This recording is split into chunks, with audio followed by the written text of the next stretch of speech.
Alhamdulillah nasta'inuhu wa nastaghfiruhu wa na'udzu billahi min shururi anfusina wa min sayyiati a'malina man yahdihillahu fala mudilla lahu wa man yudlil fala hadiya lahu wa nashhadu an la ilaha illallah wa ashhadu anna Muhammadan abduhu wa rasuluhu amma ba'd.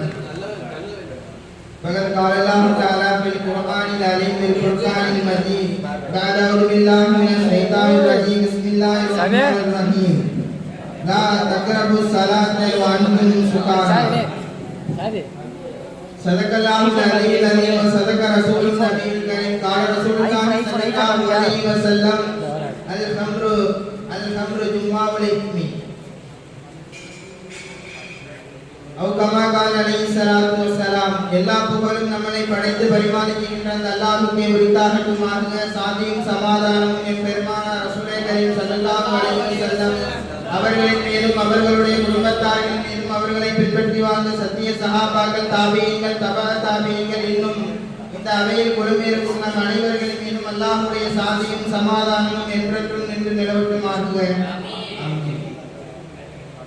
கண்ணியமானவர்களே, இன்றைக்கு சமுதாயத்தில் மது செய்திருக்கின்ற விளைவு ஏராளம். அதிலும் இன்றைக்கு உள்ள இளைய சமுதாயத்தை வழிகெடுக்கும் பாவி என்று கூட மதுவைத்தான் சொல்கிறார்கள். இந்த மதுவால் ஏற்பட்ட விளைவுகள் சமுதாயத்திலே, வீட்டிலே, நாட்டிலே ஏராளமான பிரச்சனைகளை உள்ளடக்கியது. இந்த மதுக்கு ஏன் மது என்று பெயர் வந்தது தெரியுமா? மகிழ்ச்சியிலே தொடங்கி துன்பத்திலே முடியுமாம் அது. அதனால் அதற்கு மது என்று பெயர் வந்ததாம். அல்லாஹ் தஆலா சில தவறுகளை நபியின் மூலமாக உடனடியாக தடுத்தான். காலகாலமாக சிலை வணங்கிக் கொண்டிருந்த காபிர்களை சிலை வணங்க கூடாது என்று நபிகள் நாயகம் ஸல்லல்லாஹு அலைஹி வஸல்லம் அவர்கள் உடனடியாக தடுத்தார்கள். அதிலே ஸல்லல்லாஹு அலைஹி வஸல்லம் அவர்கள் சலுகை கொடுக்கவில்லை. ஆனால் இந்த மதுவை பற்றி பெருமானார் தடுத்தது கொஞ்சம் வித்தியாசம். காரணம், அன்றைக்கு அரபு மக்கள் மடாக்குடியர்களாக இருந்தார்கள். அவர்களுக்கு உணவில்லாமல் கூட இருந்து விடுவார்கள், மது இல்லாமல் இருக்க மாட்டார்கள். முதலாக நபிகள் நாயகம் ஸல்லல்லாஹு அலைஹி வஸல்லம் அவர்களிடத்திலே சொன்னார்கள், இத்முஹுமா அக்பரு மின் நஃபீஹிமா. நீங்கள் கொஞ்சம் யோசித்து பாருங்கள், இதை குடித்தால் நன்மை அதிகமா தீமை அதிகமா என்று. அப்படி யோசிப்பீர்கள் என்றால் அதனுடைய பாவம் அதிகமாக இருக்கும், நன்மை குறைவாக இருக்கும்.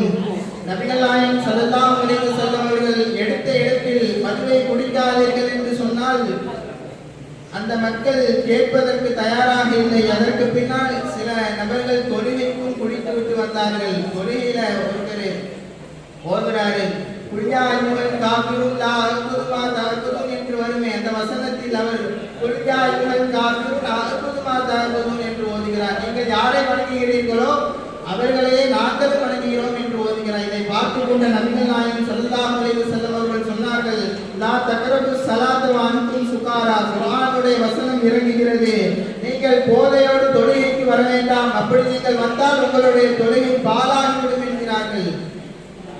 இப்படி நிறைய ஒவ்வொன்றாக தடுத்துக் கொண்டே வந்தார்கள். ஒவ்வொரு கடைசியில நபி ஸல்லல்லாஹு அலைஹி வஸல்லம் அவர்கள் முழுமையாக எப்போது தடுத்தார்கள் தெரியுமா? சஹாபிகளுக்கு மத்தியிலே ஒரு விருந்து நடக்கிறது. அன்று மது ஹராமாக்கப்படவில்லை.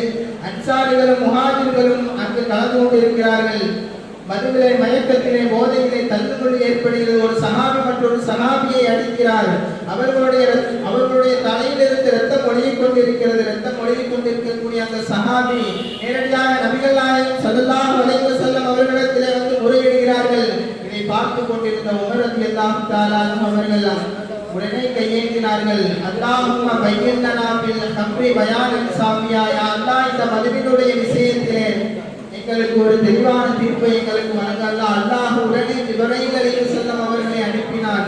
நபிகள் நாயகம் ஸல்லல்லாஹு அலைஹி வஸல்லம் அவர்களிடத்திலே ஓதி காட்டப்பட்டது, இன்னமல் ஹம்ரு வல் மைசிர் வன் அன்சாபு வல் ஸலாபு ரிஜ்ஸும் மின் அமலி ஷைத்தான் ஃபஜ்தனிபுஹு லஅல்லகும் துஃப்லிஹூன்.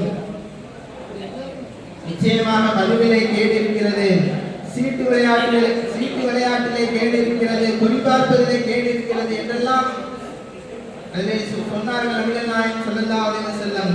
நபிகள் நாயகம் ஸல்லல்லாஹு அலைஹி வஸல்லம் கேட்டார்கள், ஃபஹல்லத்து முத்தஹும், நீங்கள் விலகிக் கொள்ள மாட்டீர்களா? ஒரு சஹாபி ஒரு மதுவை பகுதி குடித்து விட்டார்.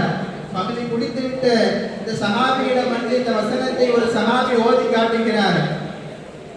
அந்த பகுதி குடித்த பாட்டிலை தூக்கி எறிந்துவிட்டு அதுவரை குடிக்கலாம் ஹராம் இல்லை, ஹராம் என்ற வசனம் கேட்டவுடன் பகுதி குடித்த பாட்டிலை தூக்கிவிட்டு அவர் சொன்னால், ரசூலல்லாஹ், இதோ விலகிவிட்டோம், நீங்கள் சொன்னதற்கு பின்னால் நாங்கள் மீண்டும் குடிப்போமா நபியே, விலகி கொண்டார் என்று சொல்லி நிறுத்தவில்லை. அடுத்த கணம் வாயிலே விரலை விட்டு அந்த மதுவை கட்டினார். வெறுமன 62 வார்த்தைகளை கொண்ட அந்த வசனம் எவ்வளவு தாக்கத்தை சஹாபாக்களுக்கு ஏற்படுத்தியது. இன்றைய நிலையை கொஞ்சம் யோசித்து பாருங்கள். $8 கோடி செலவு செய்த 6 மாதம் மதுவை தடை செய்வதற்கு அமெரிக்கா முயற்சி செய்தது, தடுக்க முடியவில்லை. ஆனால் நபிகள் நாயகம் ஸல்லல்லாஹு அலைஹி வஸல்லம் அவர்கள் ஓதி காட்டினார்கள். 62 வசனங்கள் கொண்டதுதான். ஆனால் அதை கேட்டு மக்கா மாறியது, மதீனா மாறியது, ஒட்டுமொத்த உலகம் மாறியது. ஆனால் நம் சமுதாயம் மாறவில்லை. நபிகள் நாயகம் ஸல்லல்லாஹு அலைஹி வஸல்லம் அந்த மதுவை பற்றி சொல்லுவார்கள், அல் கம்ரு ஜும்மாஉல் இத்மீன், பாவத்தின் தலை மதுவாக இருக்கிறது என்று சொல்லுவார்கள்.